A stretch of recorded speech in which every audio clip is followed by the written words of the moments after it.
অফিডিয়ান পর্ব সংখ্যা ৪১-৪২। লেখনীতে আমিনা। গল্প পাঠে আমি অরোরা ইসলাম। ক্রন্দনরত রুমাইশাকে নিজের বুকের মাঝে আগলে নিল সাফওয়ান। খানিক ফুপিয়ে কেঁদে অবশেষে থামল রুমাইশা। সাফওয়ান কি হচ্ছে কিছু না বুঝে এতক্ষণ ওর মাথায় হাত বুলিয়ে দিচ্ছিল। রুমাইশা কান্না থামিয়ে সাফওয়ানের বুক থেকে উঠে সাফওয়ানের মুখোমুখি বসে চোখ মুছতে মুছতে জিজ্ঞেস করল, কি হয়েছে আপনার? আপনি এখানে কেন এসেছিলেন? সাফওয়ান সোজা হয়ে বসে গলা খেঁখেরি দিয়ে ভুরু কুঁচকে তাকিয়ে গম্ভীর গলায় বলল, সে কথা পরে বলছি। আগে বল, তুই আমার ল্যাবের খোঁজ পেলি কিভাবে? আর ল্যাবের ভেতরে প্রবেশ করলি কিভাবে? রুমাইশা ঠোঁট উল্টে একে একে ওর আর শাফিনের করা সমস্ত কাজের বিবরণ দিল সাফওয়ানকে। শুধুমাত্র ওর আঘাতের কথাগুলো এড়িয়ে গেল ও। রুমাইশা আর শাফিনের কার্যকলাপের ডিটেলস শুনে সাফওয়ান যার পর নাই অবাক হলো। সবচেয়ে বেশি অবাক হলো রুমাইশার ল্যাবের পাসওয়ার্ড ব্রেক করার ঘটনায়। কিন্তু তারপর মুহূর্তে ওর মনে পড়ল, রুমের বাউন্ডারিতে তো লেজার সেট আপ করা আছে। আর এই লেজার যে কাউকে ব্রান করার মতো ক্ষমতা রাখে। বিষয়টা মনে পড়তে খপ করে রুমেশের হাত ধরে ওর সমস্ত শরীর পরখ করতে করতে বলল, লেজারে কোথায় কোথায় পুড়েছে? কতখানি পুড়েছে? দেখা আমাকে, দ্রুত। রুমাইশা বলতে চাইল না সাফওয়ানকে ওর শরীরে পুড়ে যাওয়ার অংশগুলোর কথা। তখন লেজার লেগে রুমাইশার শরীরের ডান দিকে বেশ কিছু জায়গা বার্নের কারণে কালো বর্ণ ধারণ করেছে। কিছু কিছু জায়গায় ফোস্কা পড়ে লাল হয়ে গেছে। কিন্তু সাফওয়ানের এমন টানা হেঁচড়াতে এক পর্যায়ে রুমাইশা কোনো কথা না বলে একে একে সব দেখালো পোড়া জায়গাগুলো। সাফওয়ান আর সময় নষ্ট না করে দ্রুত উঠে বিছানা থেকে নামতে গেল বেডরুম থেকেও ল্যাবে গিয়ে বার্ন ক্রিম আনার জন্য। সাফওয়ানকে এমন তড়িঘড়ি করে নামতে দেখে রুমাইশা তাড়াতাড়ি করে বলে উঠল, উঠবেন না, উঠবেন না আপনি। আপনার গায়ে কিছু নেই, মানে নিচে কিছু নেই। সাফওয়ান যে অঙ্গভঙ্গি করে নামার প্রস্তুতি নিচ্ছিল সেরকমভাবেই ফ্রিজ হয়ে গেল। তারপর ঘাড় ঘুরিয়ে রুমাইশার দিকে ভুরু কুঁচকে তাকিয়ে নির্বাক কণ্ঠে জিজ্ঞেস করল, তো? সাফওয়ানের এমন প্রশ্ন শুনে থতমত খেয়ে গেল রুমাইশা। দমে গিয়ে এদিক ওদিক কিছুক্ষণ চোরা চোখে তাকিয়ে জিজ্ঞেস করল, তো মানে কি? জলজন্ত একটা মেয়ে মানুষ বসে আছে এখানে, আর আপনি বলছেন তো? লজ্জা শরমের মাথা খেয়েছেন নাকি? সাফওয়ান ওভাবেই বসে রইল রুমাইশার দিকে তাকিয়ে। ধীরে ধীরে ওর ডান ভুরু উঁচু হয়ে গেল। চোখের দৃষ্টি চোখা করে ও তাকিয়ে রইল রুমাইশার দিকে। সাফওয়ানের এমন লুচু দৃষ্টিতে রুমাইশা সাফওয়ানের দিক থেকে মুখ ঘুরিয়ে নিয়ে দমে যাওয়া গলায় বলল, ওইভাবে তাকানোর কি আছে? যা সত্যি তাই বলেছি। সাফওয়ান এইভাবে তাকিয়ে থেকে বিছানার চাদরটা কোমরের নিচে জড়াতে শুরু করলো। জড়াতে জড়াতে বলল, অনেক কিছুই বলতে পারতাম, কিন্তু আমি একটা অতি ভদ্র ছেলে, দিনের বেলা।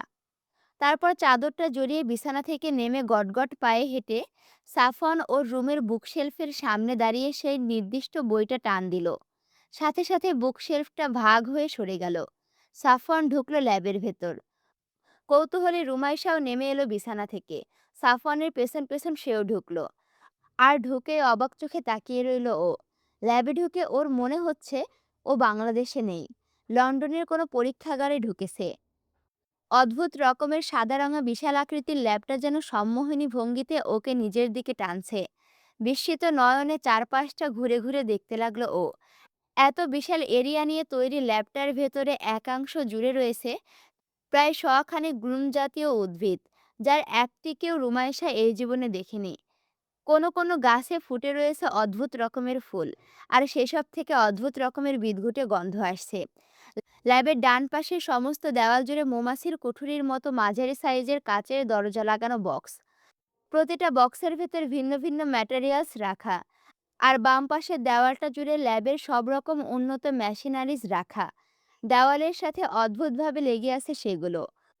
রুমাইশাকে এমন বড় বড় চোখ করে ল্যাবটা দেখতে দেখে সাফওয়ান ওর কাছে এসে ওর হাত ধরে ল্যাবের প্রতিটা জায়গা ঘুরিয়ে ঘুরিয়ে দেখালো। প্রতিটা লিকুইড, প্রতিটা যন্ত্রাংশের কাজ বুঝিয়ে দিল ওকে। রুমাইশা শুধু দেখেই গেল, কিছু বুঝলো না। কিন্তু হাঁটতে হাঁটতে রুমাইশা একসময় বুঝলো যে এই রুমটাই শেষ নেই, এমন আরও রুম আছে। সাফওয়ান হেঁটে হেঁটে সেই নাম না জানা গাছগুলোর কাছে গিয়ে একটা গোলাকার লাল পাতার গাছ ধরে নির্দিষ্ট আঙুল ঘুরাতেই গাছের পেছনের দেওয়ালের একাংশ শব্দ করে সরে গেল ডান দিকের দেওয়ালের ভেতর। আর এরপরে সাফওয়ান যেন ওকে নিয়ে ঢুকলো অন্য এক জায়গায়। এই জায়গাটা দেখে মনে হচ্ছে না এটা মাটির নিচে, মনে হচ্ছে পৃথিবীর বুকে এক টুকরো জঙ্গল, যেখানে বৈচিত্র্যময় সরীসৃপদের বসবাস। পায়ের নিচে কোনো শান বাঁধানো নেই, পুরোটাই মাটি। সেই মাটির ওপরে অজস্র গাছপালা, আর সেখানেই ছড়িয়ে ছিটিয়ে আছে অদ্ভুত দর্শন সব রেপাটাইল। গাছের ডালে কত রকম সাপ ঝুলে রয়েছে তার কোনো হিসাব নেই। কিন্তু সাফওয়ান সেখানে ঢুকতে প্রাণীগুলো যেন কিছু একটা হলো। এতক্ষণে শান্ত পরিবেশ হঠাৎ করে অশান্ত হয়ে উঠল। প্রাণীগুলো হুটোপুটি করে সাফওয়ানের দিকে দ্রুত গতিতে ছুটে আসতে লাগলো চারিদিক থেকে। প্রাণীদের এমন আচরণে ভড়কে গেল রুমাইশা। ও দ্রুত গিয়ে সাফওয়ানের পেছনে লুকালো। আর সাফওয়ান নিজের চোখ দুটো বন্ধ করে দুহাত মেলে দিল সেই সরীসৃপদের উদ্দেশ্যে। আর এরপর চারিদিক থেকে ছুটে আসা বিভিন্ন আকৃতির বিভিন্ন বর্ণের সরীসৃপগুলো সাফওয়ানের গা বেয়ে উঠে গেল মুহূর্তেই। ওর সমস্ত শরীরে জড়িয়ে রইল সেগুলো। এই অদ্ভুত দৃশ্য দেখে রুমাইশা এক ঝাটকায় সাফওয়ানের থেকে সরে ভীত সন্ত্রস্ত হয়ে পেছনে থাকা দেওয়ালের সাথে লেগে যায়। সাপও এমনিতে খুব ভয় পায়, আর একসাথে এতগুলো সাপ দেখে ওর গলা শুকিয়ে গেল একেবারে। ঢোক গিলতে গিয়েও কিছুই পেল না। চোখ দুটো বড় বড় হয়ে গেল ওর। খানিকক্ষণ পর সাফওয়ান ধীরে ধীরে ঘুরল রুমাইশার দিকে। আর আজ এই মুহূর্তে সাফওয়ানকে দেখার পর রুমাইশা সর্বোচ্চ ভয় পেল। চোখের পলক ফেলতেও যেন ভুলে গেল ও। বুকের ভেতরটা ভয়ের চোটে প্রচণ্ড দ্রুত গতিতে ওঠানামা করতে লাগলো। সাফওয়ান রুমাইশার দিকে ফিরে অদ্ভুত রকমের একটা হাসি দিল। রুমাইশার পিলে চমকে গেল সাফওয়ানের হাসি দেখে। সাফওয়ানের জলজলে চোখ দুইটা এখন ধারণার চেয়েও বেশি জ্বলজ্বল করছে। চোখের ধূসর সবুজ রংটা গাঢ় হয়ে গেছে অনেকখানি। আর ওর চোখের গোলাকার পিউপিলটা তির্যক হয়ে লম্বা আকার ধারণ করেছে। সাপেরা যেমন থেকে থেকে জিহ্বা বের করে চারপাশের স্মেল নেয়, ঠিক সেভাবে থেকে থেকে কালো কুচকুচে কালো রঙা দ্বিখণ্ডিত লকলকে জিহ্বাটা অর্ধেকের চেয়েও বেশি বের হয়ে আসছে সাফওয়ানের মুখ দিয়ে। গায়ের আষ্টে চামড়াটা গিরগিটির মতো যেন রং বদলাচ্ছে থেকে থেকে। লাল নীল বেগুনি হয়ে রংধুরির মতো শরীরময় খেলা করে বেড়াচ্ছে এই রংগুলো। সাফওয়ানের হাতের শিরা উপশিরাগুলো গাঢ় নীল রং ধারণ করে স্পষ্ট হয়ে ভেসে উঠেছে ওর হাতের ওপর অদ্ভুতভাবে। আর ওর তীক্ষ্ণ সূচালো ক্যানাইন দাঁতদ্বয় এই অদ্ভুত পরিবেশের স্বল্প আলোকে ঝকঝকে করছে। দেওয়ালের সাথে ভয়ে লেপ্টে যাওয়া রুমাইশার দিকে তাকিয়ে সাফওয়ান ওর ঝকঝকা দাঁত মেলে মাতালের মতো জোরে জোরে হাসতে লাগলো, যেন ওর মারাত্মক নেশা হয়ে গেছে এই সাপগুলোর স্পর্শ পেয়ে। আর রুমাইশা ভয়ে কাতর হয়ে অসহায় চোখে দেখতে লাগলো সাফওয়ানের এই সম্পূর্ণ নতুন রূপ। হতবিহ্বল হয়ে রুমাইশা দেওয়ালে হাতড়াতে লাগলো। কিন্তু ওরা যে দরজাটা দিয়ে ভেতরে ঢুকেছিল, সেটা ওদের ঢোকার পরপরে আবার আগের মতো করে বন্ধ হয়ে গেছিল। সেই দরজাটা যে আসলে কোথায়, সেটা বোঝার উপায় নেই আর এখন। অসহায় দৃষ্টিতে সাফওয়ানের দিকে তাকিয়ে থেকে ও ভীত সন্ত্রস্ত হয়ে প্রাণপণে সেই দরজাটা খুঁজতে লাগলো সমস্ত দেওয়াল হাতড়ে। কিন্তু তাতে কোনো লাভ হলো না। সাফওয়ান অদ্ভুত কিন্তু ভয়ঙ্কর হাসি হেসে ধীরে ধীরে এগিয়ে আসতে থাকলো রুমাইশার দিকে। ওর ওই চোখ দুইটোর দিকে তাকানো যাচ্ছে না। প্রচণ্ড রকম হিংস্রতায় পরিপূর্ণ হয়ে আছে সেগুলো। ভয়ঙ্কর ওই চেহারার দিকে তাকালে রুমাইশার গলা শুকিয়ে আসছে।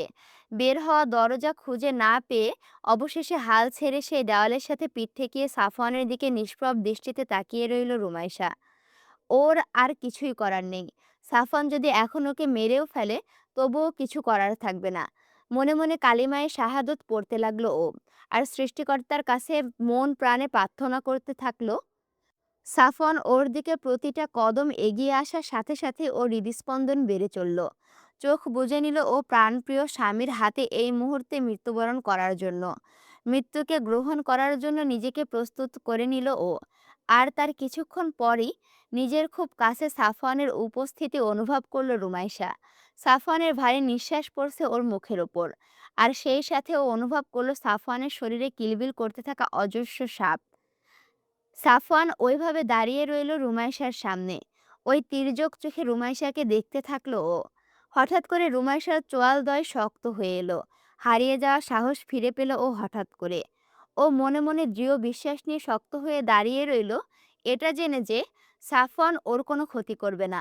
সাফওয়ান তো ওকে ভালোবাসে। ও তো সাফওয়ানের স্ত্রী। সাফওয়ান ওকে কেন আঘাত করবে? মোটেই সাফওয়ান আঘাত করবে না ওকে। এতক্ষণ ওর সাফওয়ান স্বাভাবিকই ছিল। এই সরীসৃপগুলোর ছোঁয়া পেয়েই সাফওয়ানের এমন অস্বাভাবিক হয়ে গেছে। এদের মাঝে কোনো ঝামেলা লুকিয়ে আছে, যা ও বুঝতে পারছে না। ওর চোখ মেলা এখনই প্রয়োজন। এভাবে ভয় পেয়ে চোখ বন্ধ রেখে কিছুই হবে না। কিছুক্ষণ ভেবেচিন্তে নিজের মনের সাথে যুদ্ধ করে আকস্মিক চোখ মেলল রুমাইশা। আর চোখ মেলে সাফওয়ানের শরীরে জড়ানো একটা কুচকুচে কালো সাপকে মুখ তুলে একেবারে ওর ঠোঁটের কাছে এগিয়ে আসতে দেখল। সেটা লকলকে কালো জিহ্বা থেকে থেকে বের হচ্ছে। চোখ তার অদ্ভুত দৃষ্টিতে রুমাইশার দিকে নিবদ্ধ, যেন জিহ্বাটা দ্বারা এখনই রুমাইশার ঠোঁট ছুঁয়ে দেবে সাপটা। হঠাৎ করে সামনে পড়ে সাপের চেহারা পেয়ে রুমাইশার নিজের অজান্তেই চমকে উঠে আকস্মিকভাবে ক্ষিপ্ত গতিতে সাপটার গলা ধরে টেনে ছুঁড়ে ফেলে দিল একপাশে। কিন্তু সাপটাকে ছোঁয়ার সাথে সাথে সাপটার গলাটা যেন পুরো গলে গেল। সাপটার গলা থেকে ধোঁয়া উঠতে লাগলো। পোড়া মাংসের গন্ধে বাগানটা ভরে উঠল যেন। সাপটা মাটিতে পড়ার সাথে সাথেই কিছুক্ষণ ছটফট করে ছুটে পালালো ঝোপঝাড়ের আড়ালে। রুমাইশা অবাক দৃষ্টিতে একবার সেই সাপটার দিকে দেখল, তারপর দেখল নিজের হাতখানা। এদিকে সাপটা সাফওয়ানের দেহ থেকে হঠাৎ করে ছুটে যাওয়ায় সাফওয়ান যেন টালমাটাল হয়ে গেল। ঘুরে পড়ে যাওয়ার উপক্রম হলো ওর। রুমাইশা তখনই বুঝে গেল ওর কি করতে হবে। সাথে সাথে সাফওয়ানের একবারে কাছে এসে সাফওয়ানকে নিজের সমস্ত শক্তি দিয়ে প্রাণপণে জড়িয়ে ধরল, সমস্ত কিলবিল করা সাপ শুদ্ধ। আর সাথে সাথে ওর স্পর্শ পাওয়া সমস্ত সাপ যেন নিজেদের শরীরে অদ্ভুত ধরনের যন্ত্রণা অনুভব করলো। একে বেঁকে ছটফট করতে করতে যেরকমভাবে ছুটে এসেছিল ওরা, ঠিক সেভাবেই পুড়ে যাওয়া প্রায় অর্ধগলিত শরীর নিয়ে যে যেদিকে পারল ছুটে পালালো। যে সাপগুলোর শরীরে রুমাইশের স্পর্শ লাগলো না, সেগুলো অন্যগুলোর তাপে আর চাপে সাফওয়ানের শরীরটা ছেড়ে দিয়ে পালিয়ে গেল। রুমাইশা খেয়াল করলো সাপগুলো এতক্ষণ সাফওয়ানকে কামড়ে ধরেছিল। যেখানে যেখানে ওরা কামড়েছে সবখানে দুইটা দাঁতের দাগ বসে নীল হয়ে গেছে। কিন্তু আশ্চর্যের বিষয় হচ্ছে যে দাগগুলো মুহূর্তে আবার মিলিয়ে যাচ্ছে। রুমাইশা বুঝল সাফওয়ানের এতক্ষণ ভয়ঙ্কর রূপের কারণ। কয়েকদিন পর পর সাফওয়ান ছাদ থেকে লাফ দিয়ে আসলে এদিকে কেন আসতো, এতদিনে বুঝে গেল ও। কিন্তু কেন আসবে ও নিজের ক্ষতি করার জন্য? সাপগুলো তো ওর শরীরে বিষের পরিমাণ আরো বাড়িয়ে দিচ্ছে। তারপরও কেন আসে এখানে? নাকি ওর অভ্যেস হয়ে গেছে সাপেদের বিষটা? ওর ওই হঠাৎ অসুস্থতা কি এই বিষের অভাবের কারণেই? কিন্তু এদিকে সাফওয়ানের শরীর থেকে সব সাপগুলো এক ঝাটকায় ছুটে যাওয়ায় সাফওয়ান নিয়ন্ত্রণ হারালো নিজের ওপর থেকে। টালমাটাল হয়ে পড়ে যেতে নিল ও। আর তারপর নিজেকে সামলে নিয়ে প্রচণ্ড ক্রোধে হিতাহিত জ্ঞানশূন্য হয়ে গেল ও। দাঁতে দাঁত চেপে মুখের দিকে অদ্ভুত চাপা গড়গড় শব্দ করতে করতে ও এগিয়ে আসলো রুমাইশার দিকে। রুমাইশা ভয় পেল না, সেখানে দাঁড়িয়ে রইল। সাফওয়ান ওর কোনো ক্ষতি করবে না, সে বিশ্বাসে জীবনের ঝুঁকি নিয়ে ঠায় দাঁড়িয়ে রইল ও। এক পাও নড়ল না। সাফওয়ান ক্ষিপ্ত হয়ে এগিয়ে এলো রুমাইশার দিকে। এই মুহূর্তে ওর প্রাণপ্রিয় স্ত্রী, ওর রিমুকে ও চিনতে পারল না। ক্ষিপ্ত গতিতে রুমাইশাকে ধাক্কা দিয়ে সরিয়ে দিল নিজের সামনে থেকে। ধাক্কা খেয়ে রুমাইশা ছিটকে গিয়ে বাড়ি খেলো পেছনের দেওয়ালে। আর তারপরে সাফওয়ান বিদ্যুৎ গতিতে রুমাইশার কাছে এসে রুমাইশার গলা ধরে উঁচু করে এক ঝাটকায় ওপরে উঠিয়ে নিজের উচ্চতায় সোজাসুজি করে নিল। রুমাইশার পা শূন্য থেকে ওপরে উঠে গেল প্রায় 1 ফুট। সাফওয়ানের ইস্পাত কঠিন হাতের চাপে দম বন্ধ হয়ে আসলো ওর। আর তারপরে সাফওয়ান ওর গলা চেপে ধরে ক্ষিপ্ত গতিতে ওকে টেনে নিজের মুখের কাছে নিয়ে এসে ওর গলা আর বিউটি বনের মাঝখানে বসিয়ে দিল ওর বিষ দাঁত। আর ছুঁড়ে দিল ওর মারাত্মক বিষাক্ত ভেনিমের খানিকটা রুমাইশার গলাতে। আর সেই ভয়ঙ্কর কামড়টা দিয়ে আবার রুমাইশাকে ছুঁড়ে ফেলে দিল পেছনে থাকা দেওয়ালের দিকে। ছিটকে পড়ে দেওয়ালে বাড়ি খেয়ে মাটিতে আছড়ে পড়ল রুমাইশা। অসহ্য যন্ত্রণা দিয়ে ভেনমটা সারা শরীরে ছড়িয়ে পড়তে লাগলো ওর। মুখটা ওর এখনো সাফওয়ানের দিকে ফেরানো। সাফওয়ান নিজের হুঁশে নেই। উন্মাদের মতো মাটিতে হাঁটু গেড়ে বসে অর্থহীন আর্তনাদ করতে থাকলো ও। মাটিতে আছড়ে পড়া রুমাইশার চোখ দুটো বিষের প্রকোপে ধীরে ধীরে বন্ধ হয়ে আসতে লাগলো।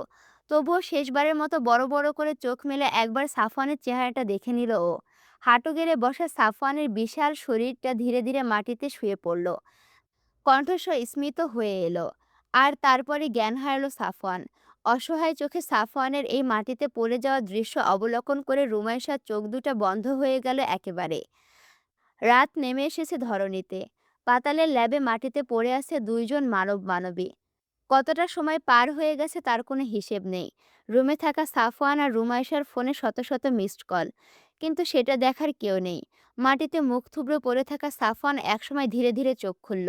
আশেপাশের সাপগুলো ওর থেকে দূরত্ব বজায় রেখে মাথা উঁচু করে দেখছে ওকে, কিন্তু কেউ কাছে আসছে না। সাফওয়ান কিছুক্ষণ তাকিয়ে রইল সেদিকে। কিছুই মনে পড়ছে না ওর। হঠাৎ করে সাপগুলো থেকে দৃষ্টি ফিরিয়ে ঘাড় ঘুরিয়ে ডান দিকে চোখ ফেরালো, আর চোখ ফেরাতেই দেখতে পেল রুমাইশার নিথর দেহ। হকচকিত হয়ে দ্রুত পায়ে উঠে দাঁড়িয়ে দৌড়ে সেদিকে গেল সাফওয়ান। মাটিতে উপুর হয়ে পড়ে আছে রুমাইশা। সাফওয়ান গিয়ে হাঁটু গেড়ে বসে রুমাইশাকে তড়িৎ গতিতে সোজা করে নিজের দিকে ফেরালো, আর ফিরিয়ে ঝাটকা খেলো ও। রুমাইশার গলার ওপর ওরই সবলের দাগ।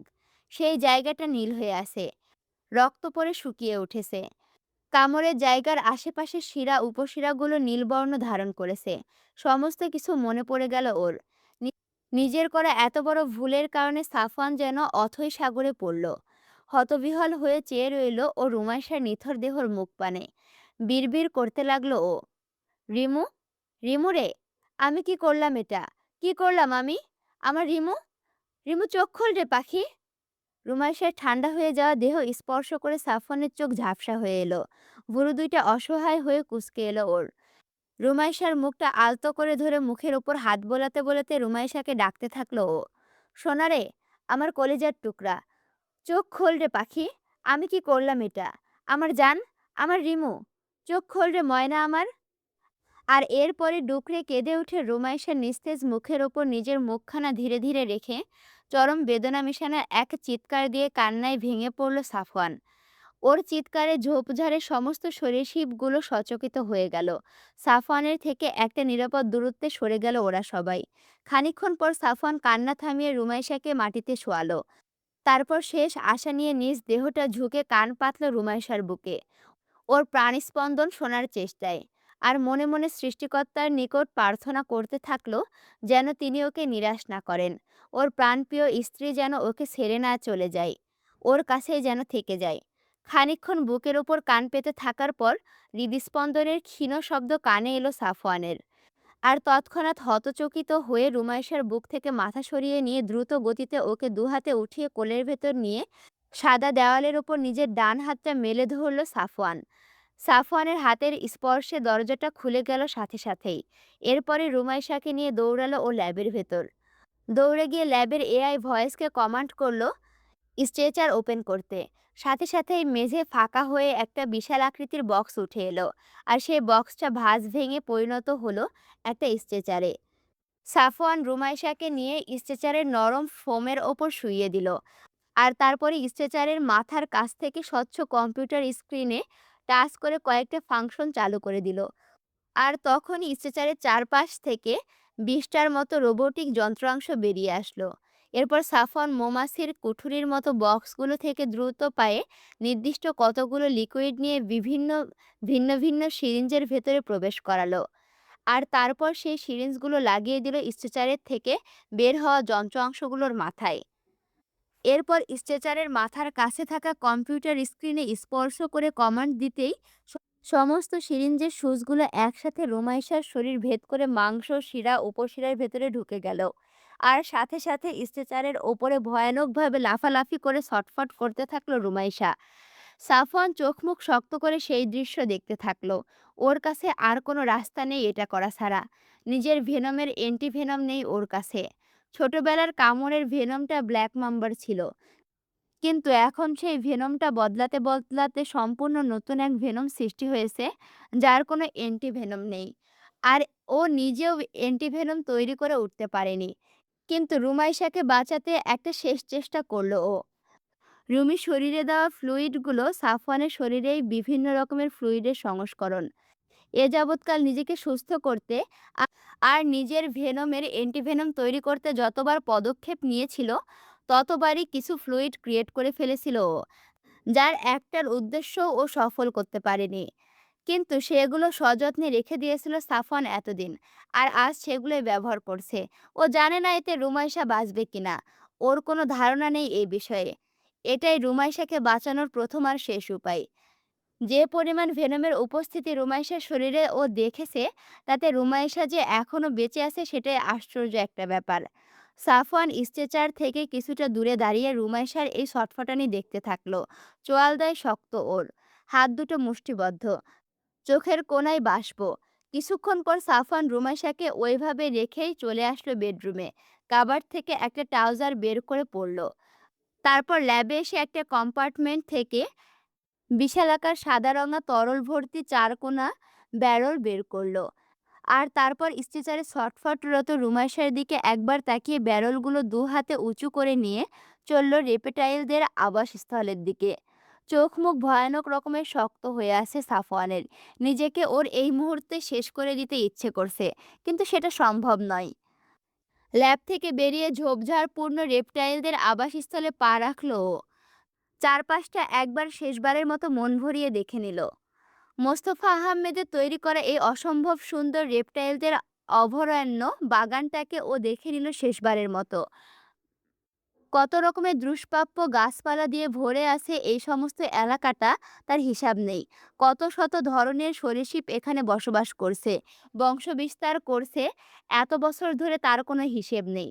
সাফওয়ান বড় করে একটা শ্বাস টানলো, আর তারপর হাতে করে আনা ব্যারেলগুলোর থেকে দাহ্য তরলগুলোতে ঢালতে থাকলো সমস্ত বাগান জুড়ে।